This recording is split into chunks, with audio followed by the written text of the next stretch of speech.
What's going on, everyone? It's Eric from Full Mount MMA. Today I'm joined by the UFC bantamweight title contender, Aljamain Sterling. Alger, how are you doing today? Good. What's happening? Not too much. It's good to see you again. So, real quick, we just got some pretty unfortunate news, I guess, depending on who you ask. UFC 249 has been canceled. Given everything that's going on right now, does that surprise you? How did you react to that initially? It didn't surprise me. I guess it's just more so one of those things that's, people keep saying it's going to happen, then it doesn't happen, and then people saying they got this to go around it, and then now here we are again. And I think the little bit of the roller coaster of emotions, especially for the people who are cutting weight or dieting, trying to get their weight down, it's definitely a lot tougher for those guys. Yeah, it's definitely sad. You personally, you live up in New York. You train with Sarah Longo up in that gym. How has the coronavirus been affecting your day-to-day life? I'm sure it's been affecting you a lot more than people around the country that maybe aren't thinking it's as big of a deal as it really is. Yeah, I'm not sure where you're from, but New York is, like they said, it's the epicenter. This has been probably the least amount of people you're ever going to see. It's kind of crazy when you see the New York City streets, where you can see a dust ball blowing through the street like that. It's scary times, man. It's literally like The Walking Dead.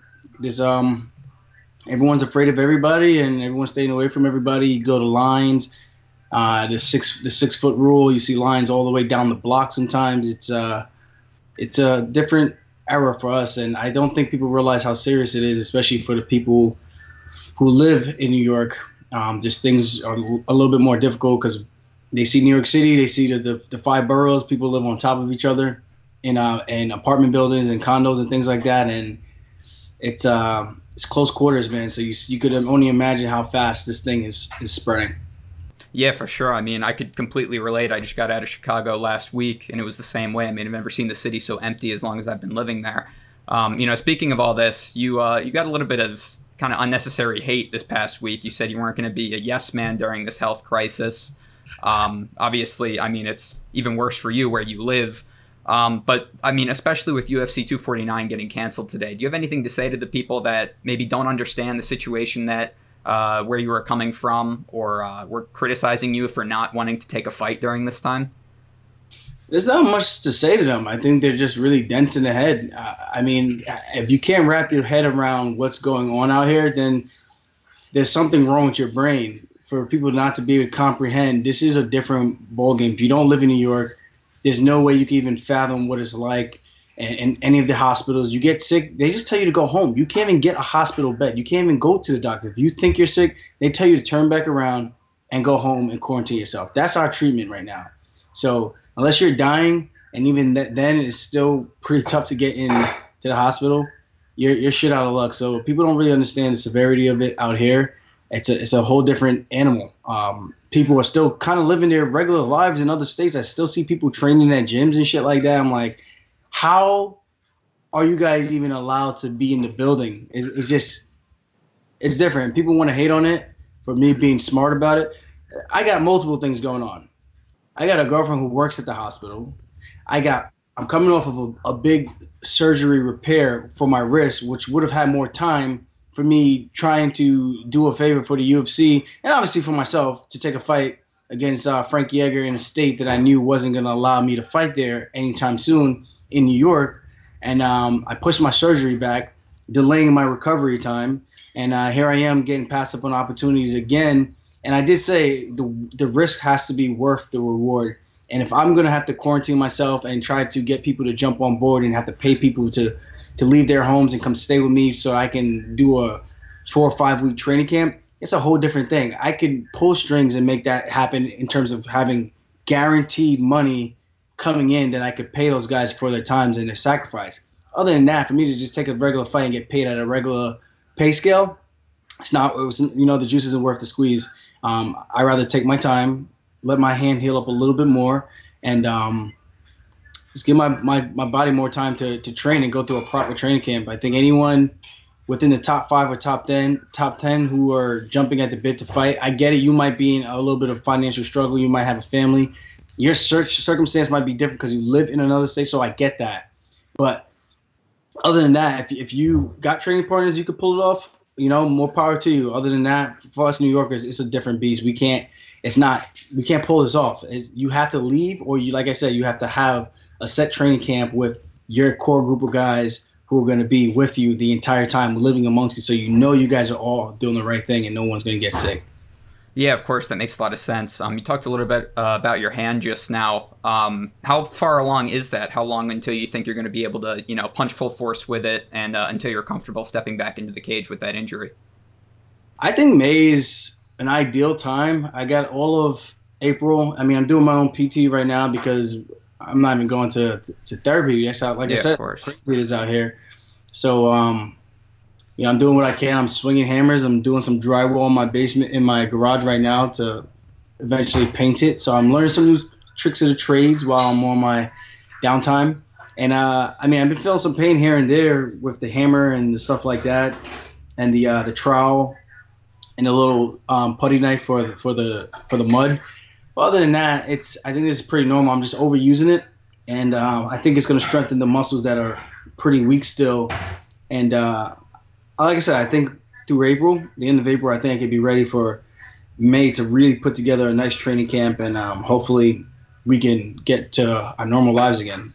Hopefully. Yeah, hopefully soon enough. We touched on this a little bit earlier, too. I think you referenced Jose Aldo just pulled out of UFC 250 against Henry Cejudo. Instead of, getting you or Peter Yan or someone in the top 4, they actually pulled Dominick Cruz to come in, who hasn't fought since 2016 in December, and that was a loss. He lost his belt. So I guess what was your reaction to seeing that news as somebody who's been right up there on the cusp of a title shot for quite some time now? I personally like that matchup in terms of him over Aldo. If I had to pick one of those guys, but obviously I still think I've done a lot more work in the time that he's been away. Just commentating fights. He kind of reminds me of the high school jock who feels entitled to get everything and always gets everything until he gets his ass handed to him by the young up and comer kid who's got a set of balls on him, and that would be me. So his time will come eventually, and my time will come as well. So that's kind of the best way I could put it. So I'm not tripping about it. It does suck, and again, it gives me more time to recover. So I don't have to jump the gun. But I've been training, sparring with one hand. I can punch with the 4-ounce gloves.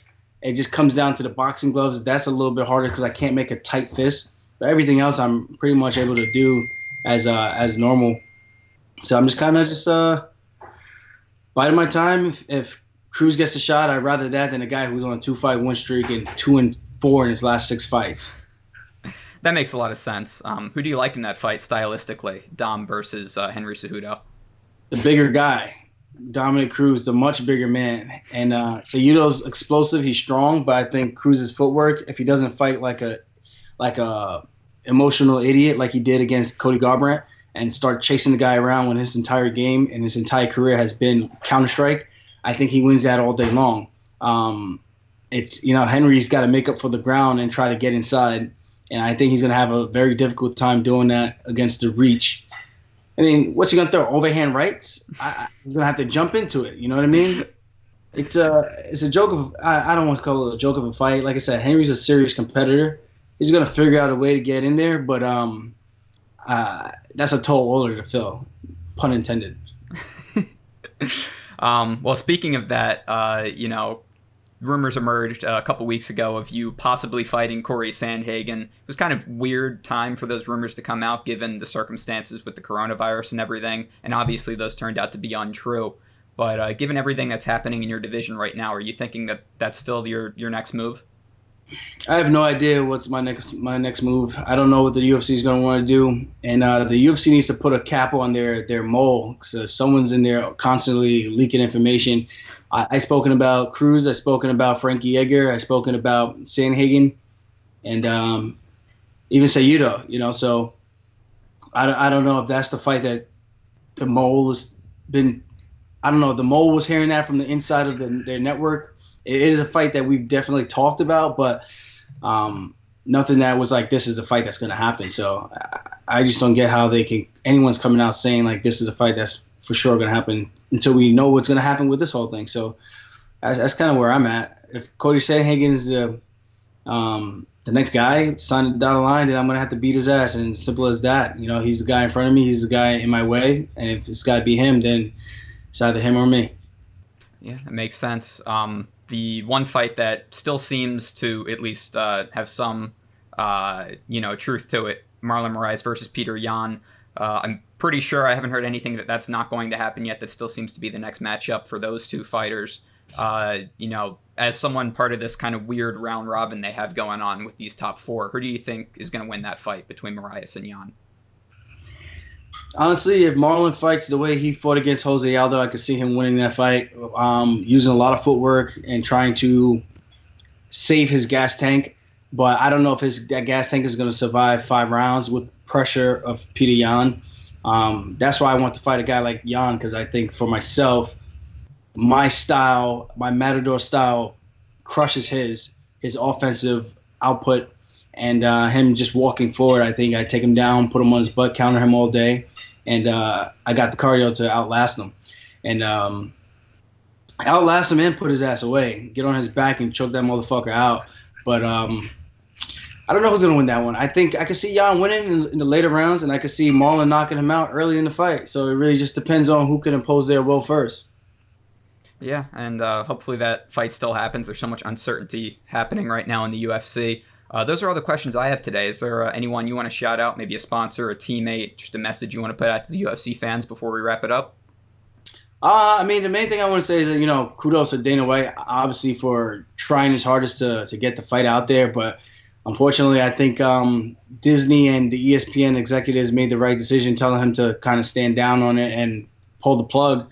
I'm still hearing rumors about the Fight Island. And obviously, it would be nice to have some type of normalcy and some type of athletic gathering that we can have. Not even gathering at the house, but something we could watch from our homes during this quarantine time frame. But if the NBA isn't doing it, the football teams, if all these other major league sports aren't doing it, I think there's a reason, and I think we should follow suit. But again, kudos to Dana for even trying, and if he could pull it off, I don't know how. There's going to be a lot of money being shelled out to get guys on private isolated jets and things like that. I just can't see how it's really going to work and be feasible. But if he can make it happen, he can make it happen. I'm definitely going to watch, and I think people are getting the wrong tune that I'm singing. It's not that I don't want the fights. I just think it's a little bit irresponsible, and I don't think they really thought out all the possibilities. If guys get hurt, how far away the hospital is going to be. If the guys get hurt, how long is the waiting time if you have a serious laceration on your face?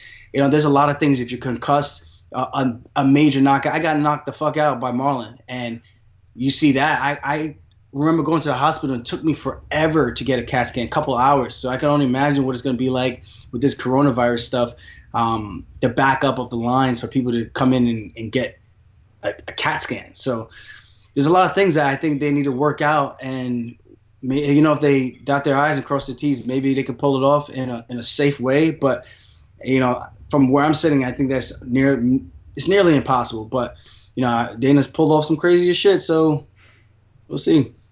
Yeah, I mean, it's crazy times we're in right now. Everyone follow Aljo on Twitter. We'll have his Twitter link below.